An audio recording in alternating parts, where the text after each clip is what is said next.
ಸಂಸಾರವನ್ನ ವೃಕ್ಷವನ್ನ ಅಶ್ವತ್ಥ ವೃಕ್ಷಕ್ಕೆ ಹೋಲಿಸಲಾಗಿದೆ. ಅಂದರೆ ಅದರ ಬೇರುಗಳು ಮೇಲ್ಮುಖವಾಗಿಯೂ ಇದೆ ಮತ್ತು ಕೆಳಮುಖವಾಗಿಯೂ ಅದರ ಬೇರುಗಳು ಹರಡಿಕೊಂಡಿದೆ.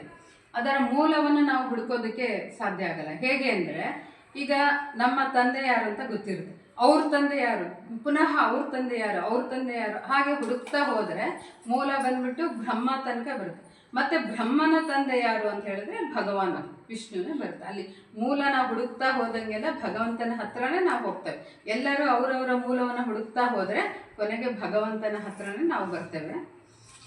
ಈ ಅಶ್ವತ್ಥ ವೃಕ್ಷದ ಬೇರುಗಳು ಕೆಳಮುಖವಾಗಿಯೂ ಮೇಲ್ಮುಖವಾಗಿಯೂ ಹರಡಿಕೊಂಡಿವೆ. ಐಹಿಕ ಪ್ರಕೃತಿಯ ಗುಣತ್ರಯಗಳು ಅಂದರೆ ಹೇಳಿದ್ರೆ ಗುಣತ್ರಯ ಅಂತ ಹೇಳಿದ್ರೆ 3 ಗುಣಗಳು ಬರುತ್ತೆ ಮುಖ್ಯವಾಗಿ. ಅಂದರೆ ಇವು ಪ್ರಕೃತಿಯಿಂದ ಬರುವ ಮೂರು ಮೂಲಭೂತ ಗುಣಗಳು.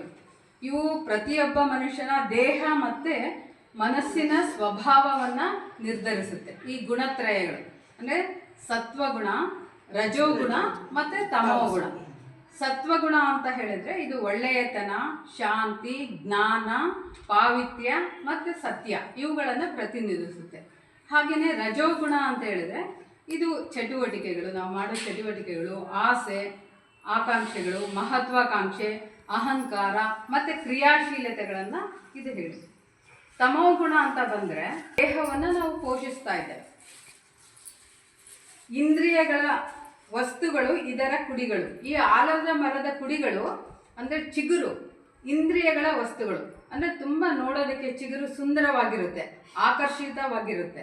ಅದು ತುಂಬ ನೋಡಿದ ತಕ್ಷಣ ಅದನ್ನು ನಾವು ಆಕರ್ಷಿತರಾಗ್ತೇವೆ. ಹಾಗೆಯೇ ನಮ್ಮ ಈ ವಿಷಯ ವಾಸನೆಗಳು, ಐಹಿಕ ಭೋಗ ಭಾಗ್ಯಗಳು ಕೂಡ ಅಷ್ಟೇ ನಮ್ಮನ್ನು ತುಂಬ ಆಕರ್ಷಿಸುತ್ತೆ. ಇದು ಆಲದ ಮರದ ಅಂದರೆ ಅಶ್ವತ್ಥ ವೃಕ್ಷದ ಕುಡಿಗಳಿಗೆ ಹೋಲಿಸಲಾಗಿದೆ. ಈ ಬಂಧಿತವಾಗಿವೆ ಅಂದರೆ ಈ ಮರದ ಬೇರುಗಳು ತುಂಬ ಗಟ್ಟಿಯಾಗಿರುತ್ತೆ. ನಮ್ಮ ಕರ್ಮಗಳು ಹೇಗೆ ನಾವು ಬಂಧಿಸುತ್ತೇವೆ ನಾವು ಕರ್ಮಗಳ ಜೊತೆಗೆ, ಹಾಗೆಯೇ ಈ ಬೇರುಗಳು ಅಷ್ಟೊಂದು ಗಟ್ಟಿಯಾಗಿ ಭೂಮಿಯೊಡನೆ ಬಂಧಿತವಾಗಿದೆ ಅನ್ನೋದು ಈ ಶ್ಲೋಕದ ಅರ್ಥ.